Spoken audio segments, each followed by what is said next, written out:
বন্ধুরা, আগামী 28শে সেপ্টেম্বর 2024 পালিত হচ্ছে এই আশ্বিন মাসের কৃষ্ণপক্ষের ইন্দিরা একাদশী।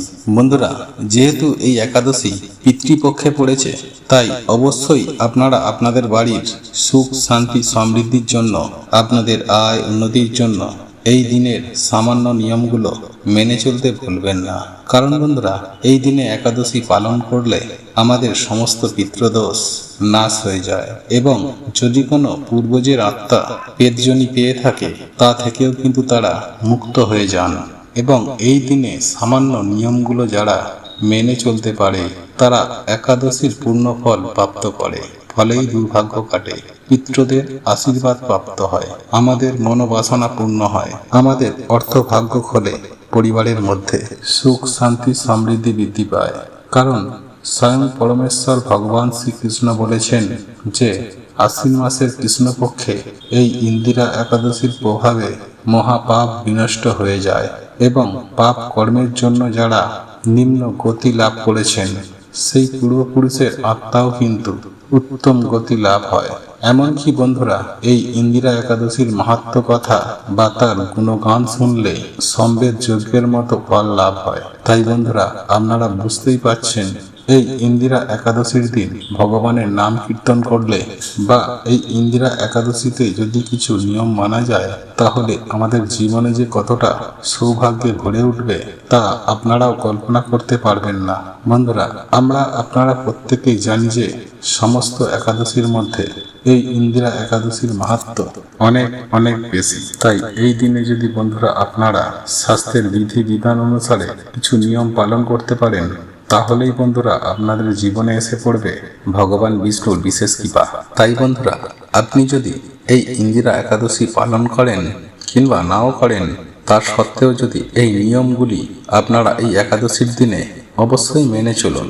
এই শনিবার একাদশীর দিনে আপনারা কি করবেন এবং কি করবেন না, সকালে ঘুম থেকে উঠেই আপনারা ভগবানের কি মন্ত্র স্মরণ করবেন, কোন জিনিসগুলো আপনারা সকালে ভুলেও করবেন না, বা কি খাবার খাবেন না, এই সকল তথ্য বন্ধুরা আজ আমি আমার এই ভিডিওটির মাধ্যমে আপনাদেরকে খুব সুন্দরভাবে জানিয়ে দেব।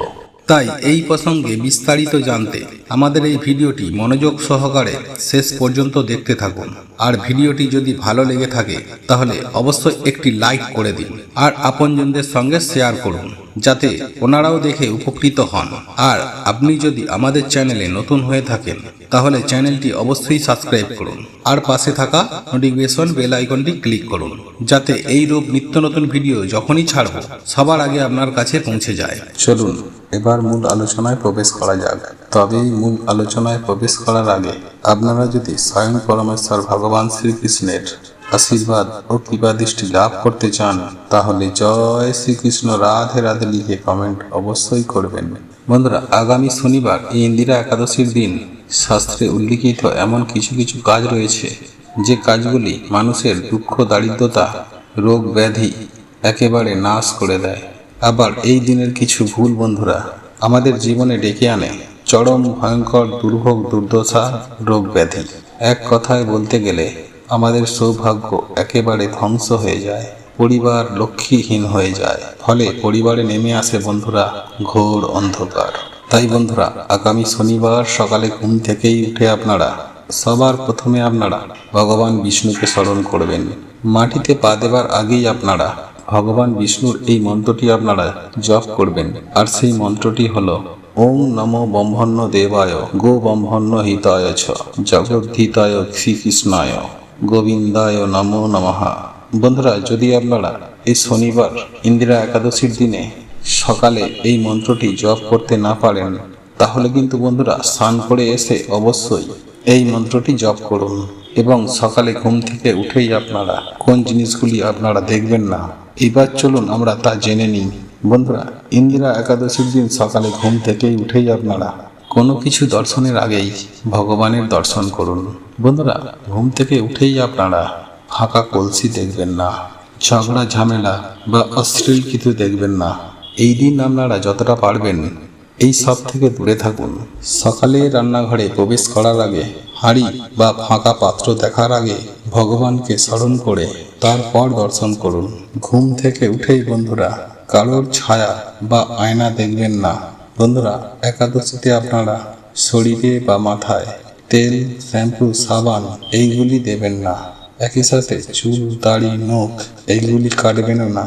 বন্ধুরা, এই দিনে যারা আপনারা মেনে চলতে পারবেন তারা এই দিন পঞ্চরবি শস্য খাবেন না, যেমন ধান জাতীয় খাদ্য, গম জাতীয় খাদ্য, জব জাতীয় খাদ্য, ডাল জাতীয় খাদ্য এবং সরিষার তেল। কিন্তু বন্ধুরা, যদি আপনারা এইগুলো মানতে না পারেন তাহলে মাছ, মাংস, পেঁয়াজ, রসুন, মদ্যপান এগুলি খাবেন না। এরপর দ্বিতীয়ত বন্ধুরা, শাস্ত্র বলছে যে একাদশীর দিনে ভগবানকে তুলসী পত্র নিবেদন করলে ভগবান কতটা প্রসন্ন হয়ে যান। তাই অবশ্যই বন্ধুরা, আপনারা এই দিনে তুলসী গাছে জল নিবেদন করবেন, তুলসী গাছে প্রদীপ দেখাবেন এবং তুলসী পত্র বা তুলসীর মালা ভগবানকে নিবেদন করবেন। কিন্তু দ্বাদশীর দিন বন্ধুরা, আপনারা ভুলেও তুলসী পত্র চয়ন করবেন না। আপনারা আগের দিন তোলা তুলসী পত্রই সেই দিনে ভগবানকে নিবেদন করবেন। এছাড়াও বন্ধুরা, আপনারা আপনাদের নিজেদের ভাগ্যকে আর্থিক উন্নতি করতে চান, রাতারাতি যদি প্রচুর টাকা মালিক হতে চান, যদি গাড়ি চান, বাড়ি চান, তাহলে অতি অবশ্যই আগামী শনিবার ইন্দিরা একাদশীর রাতে তুলসী তলায় এই জিনিসটি লুকিয়ে রাখুন। 24 ঘন্টার মধ্যে আপনার হাতে অর্থ আসবে। হ্যাঁ বন্ধুরা, চুম্বকের মতো অর্থ আকর্ষণ করবে। এতটাই আর্থিক উন্নতি হবে যা আপনি নিজেও কল্পনা করতে পারবেন না। ঠিক তেমনি জন্মের দারিদ্রতা আপনার জীবন থেকে বিদায় নেবে। হ্যাঁ বন্ধুরা, আপনারা একেবারে ঠিক শুনছেন। এই উপায়টি করার পরে আপনাদের জীবনে থাকা সমস্ত প্রকার অস্ত্রকষ্ট, দারিদ্রতা সুনিশ্চিতভাবে মুছে যাবে। আপনি খুব দ্রুততার সঙ্গে আর্থিক উন্নতি করতে পারবেন।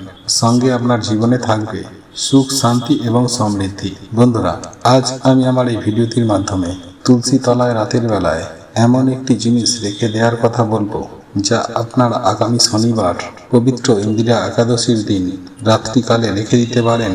তাহলে এর ফলে সুনিশ্চিতভাবে অনেকখানি আপনার উপকার পাবেন। বন্ধুরা, আপনারা প্রত্যেকেই জানি যে মা লক্ষ্মীর কৃপায় আমরা যেমন পরিশ্রমের সাথে সাথে অর্থ উপার্জন করতে পারি, ঠিক তেমনি সংসারে সুখ, শান্তি, সমৃদ্ধি ফেরাতে বন্ধুরা শাস্ত্রমতে এমনটাই বলা হয়েছে যে ব্যক্তির জীবনে দারিদ্রতা ও অর্থকষ্টের করাল ছায়া নেমে এসেছে, সেই বিষয়টি থেকে তারা খুব সহজেই মুক্তি পেতে পারেন। ঠিক তাই জন্যই শাস্ত্রে এই উপায় বা ক্রিয়াটির কথা বলা হয়েছে। বন্ধুরা, আপনি যে মাথার ঘাম পায়ে ছড়িয়ে অর্থ উপার্জন করছেন, আপনি যে ব্যবসায় মুনাফা দেখছেন, সেই মুনাফা যেমন আপনি ধরে রাখতে পারবেন, ঠিক তেমনি অর্থ সঞ্চয় করতেও সক্ষম হবেন।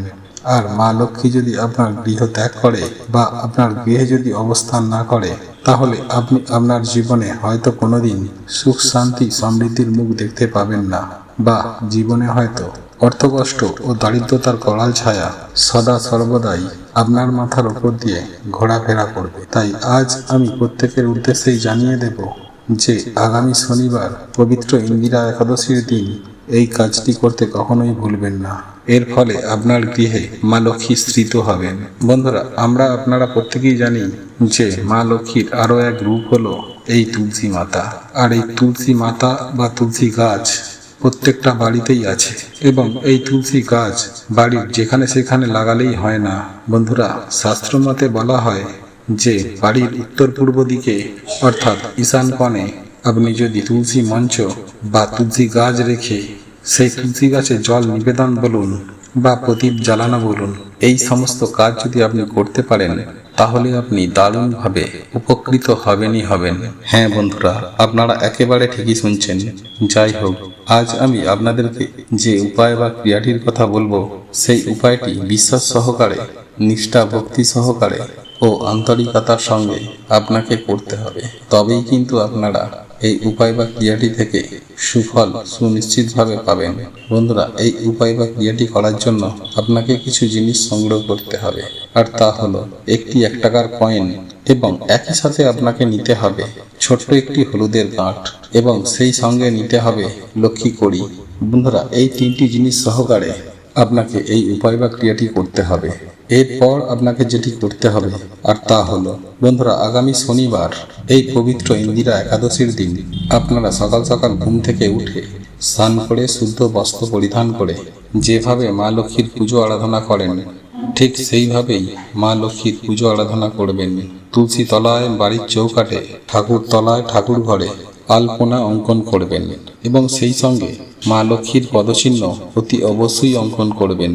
এরপর আপনার প্রধান কাজ হচ্ছে রাতের বেলায়, সুপ্রিয় দর্শক বন্ধুরা, সন্ধ্যা দেওয়ার পর আপনারা আবারও মা লক্ষ্মীর পুজো আরাধনা করতে বসবেন এবং অতি অবশ্যই আপনারা মা লক্ষ্মীর পাঁচালী পাঠ করবেন। ঠিক তেমনই পুজো শুরু করার আগে আপনি যে তিনটি জিনিস নিয়েছিলেন, অর্থাৎ একটি 1 টাকার কয়েন, হলুদের গাঁট এবং লক্ষ্মী কড়ি যেগুলো নিয়েছিলেন সেইগুলিকে মা লক্ষ্মীর চরণে নিবেদন করবেন।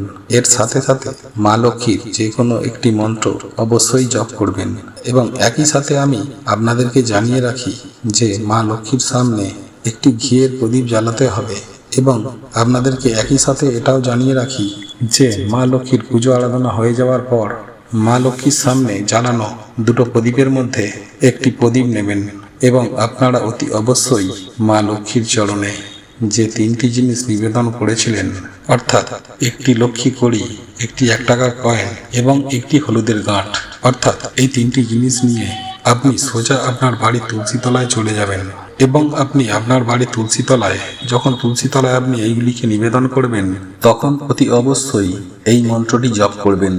মন্ত্রটি হলো ওং নমো ভগবতে বাসুদেবায় নমঃ, ওং নমো ভগবতে বাসুদেবায় নমঃ, ওং নমো ভগবতে বাসুদেবায় নমঃ।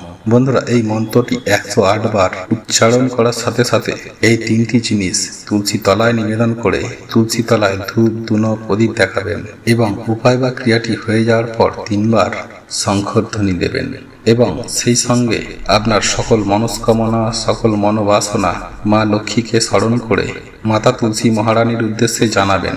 তারপর আপনি সেইখান থেকে চলে আসবেন।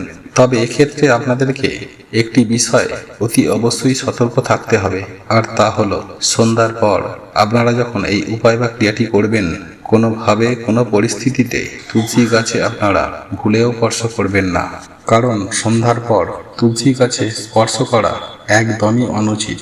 বন্ধুরা, এর পরের দিন আপনার কাজ হলো তুলসী তলায় যে 3টি জিনিস নিবেদন করেছিলেন সেই 3টি জিনিসকেই সকাল সকাল ঘুম থেকে উঠেই স্নান পর্ব সেরে নিয়ে শুদ্ধ বস্ত্র পরিধান করে পুজো আরাধনা করার পর সেই 3টি জিনিস একটি লাল কাপড়ের মধ্যে মুড়িয়ে জয় শ্রীহরি, জয় শ্রীহরি, জয় শ্রীহরি এই শব্দটি বলতে বলতে আপনারা এই পুটুলিটি তুলসী গাছের গোড়ায় পুঁতে দিন।